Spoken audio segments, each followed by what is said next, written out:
Here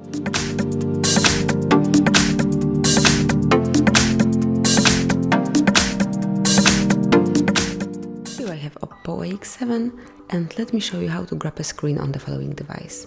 So at the very beginning, open the screen that you would like to capture, so for example calendar.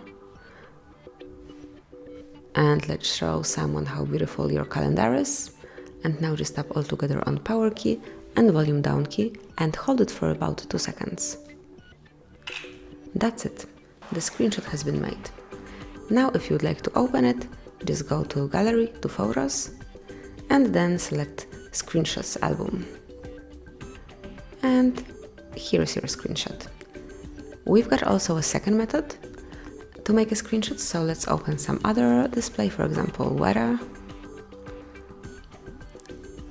and slide down with 3 fingers like that. And now another screenshot has been made, and you can open it the same way, so just go to the photos and here scroll to the newest picture.